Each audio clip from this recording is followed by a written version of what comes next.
और अब खबर फतेहाबाद से, जहां पे सांसद सुभाष बराला ने दावा किया है महाराष्ट्र झारखंड में बीजेपी की सरकार बनेगी। इस बात को सुभाष बराला ने कहा। झारखंड महाराष्ट्र में बीजेपी गठबंधन की सरकार बनेगी, इस बात को सांसद सुभाष बराला की ओर से कहा गया है। महाराष्ट्र झारखंड में विधानसभा चुनाव के नतीजों को लेकर के उन्होंने बयान दिया है कि अब जब नतीजे आएंगे तो दोनों ही जगहों पर बीजेपी गठबंधन अपना सरकार बनाएगी। फतेहाबाद पहुंचे थे सांसद सुभाष बराला, जहां पर उन्होंने दावा किया महाराष्ट्र और झारखंड दोनों जगह पर भारतीय जनता पार्टी और गठबंधन की जीत का दावा उन्होंने किया है। दोनों ही जगह भारतीय जनता पार्टी सरकार बनाएगी, ये दावा फतेहाबाद पहुंचे सांसद सुभाष बराला की ओर से किया गया। महाराष्ट्र और झारखंड इन दोनों ही जगहों पर बीजेपी सरकार बनाएगी।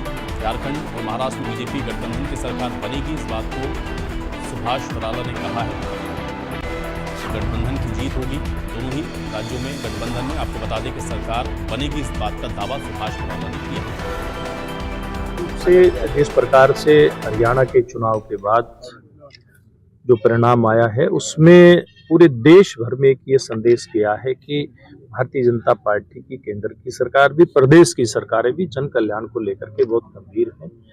चाहे युवा, महिला, गरीब, किसान, हर वर्ग के लिए हमारी सरकारें काम कर रही हैं। ये संदेश पूरे देश के अंदर गया है। इसलिए झारखंड में भी हमारी सरकार आ रही है और निश्चित रूप से जो एनडीए की सरकार महाराष्ट्र में अभी चल रही है, वो अगली बार फिर से सत्ता में आएगी, ऐसा विश्वास के साथ हम लोग कह सकते हैं। क्योंकि जो भी वहाँ कैंपेन में हमारे नेता गए हैं या हमारे जो संपर्क के लोगों से जो बात होती है इन दोनों ही प्रदेशों में, वो बड़े विश्वास के साथ कहते हैं कि लोग नरेंद्र मोदी जी के नेतृत्व में फिर से सरकार देश में बनाना चाहते हैं। निश्चित रूप से जिस प्रकार से हरियाणा के चुनाव के बाद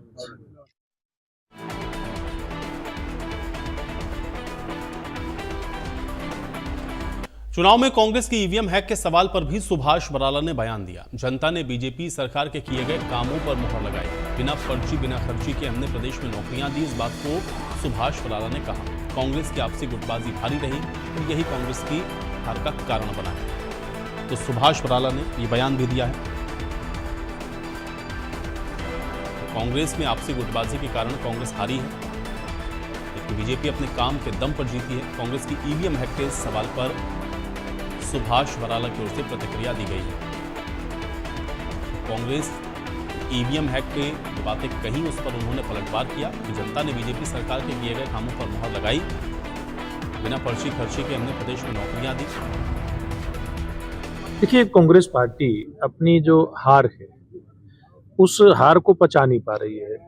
दोष इसमें या तो कांग्रेस पार्टी का है या फिर भारतीय जनता पार्टी की सरकारों ने जो जन कल्याण के काम किए, विकास के काम किए, सर्व समाज को साथ लेकर के चले, युवाओं को मेरिट के आधार पर रोजगार दिया और एक हमारे मुख्यमंत्री का हंसता हुआ चेहरा, ये ऐसे सारे फैक्टर थे जिसके कारण से हरियाणा प्रदेश के अंदर हरियाणा की जनता ने एक ऐतिहासिक जनादेश देने का काम किया। ऐसा जनादेश हरियाणा प्रदेश में पहली बार आया है कि कोई सरकार तीसरी बार लगातार प्रदेश के अंदर सत्ता में आई है।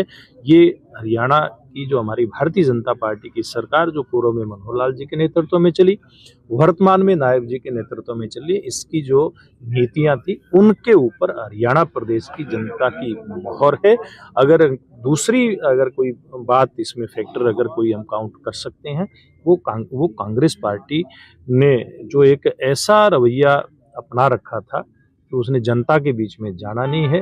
उसने तो अपने नेताओं की टांग खिंचाई करनी है और भाग्य के आधार पर अपनी पार्टी को और नेताओं को छोड़ रखा था कांग्रेस के हाई कमान ने भी। उसका परिणाम है ये। देखिए, कांग्रेस पार्टी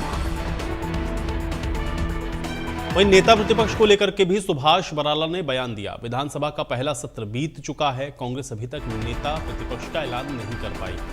सत्र में सरकार ने कई महत्वपूर्ण निर्णय किए, इस बात को सुभाष बराला ने कहा। सुझाव देने वाला विपक्ष का नेता कहीं नजर नहीं आया।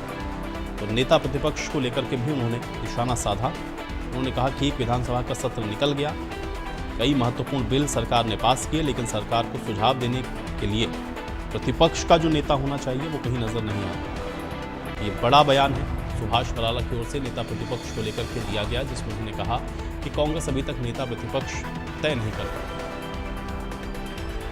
पाई। अभी तक देखिए कितना महत्वपूर्ण सेशन था ये। पहली बार एक ऐतिहासिक सेशन हुआ जिसमें इस प्रकार के निर्णय लिए गए। देखिए, आप देखेंगे कि सालों साल से कच्चे कर्मचारियों के ऊपर नौकरी की तलवार लटकती रहती थी, कब आदेश आ जाएगा, रखेंगे कि नहीं रखेंगे। देखिए, उनके लिए एक ऐसा तोहफा नायब सरकार ने दिया है, उसमें विपक्ष का नेता कोई बात करने वाला नहीं है। इसी प्रकार से किसानों के लिए, जो पट्टेदार किसान है उनके लिए, और बहुत सारे ऐसे बिल इसमें प्रस्तुत हुए, पास हुए, जिनके ऊपर विपक्ष का कहीं न कहीं कोई जिम्मेवार व्यक्ति कोई अपनी बात रखता, विपक्ष के नेता के नाते रखता। को हरियाणा की जनता की सुख सुविधा इसमें और ज्यादा कैसे हो सकती है। वैसे तो हमारी सरकार ने जो बिल प्रस्तुत किए और पास किए उसमें कहीं कोई कमी छोड़ी नहीं है, फिर भी कई बार होता है कि कोई भी आदमी अच्छा ऐसा सुझाव दे सकता है। ऐसा सुझाव देने वाला विपक्ष का कोई जिम्मेवार ऐसा नेता विपक्ष के नेता के नाते वहां मौजूद नहीं रहा। दुर्भाग्य है हरियाणा प्रदेश का। नहीं कर पाए। तो सांसद जयप्रकाश ने हरियाणा सरकार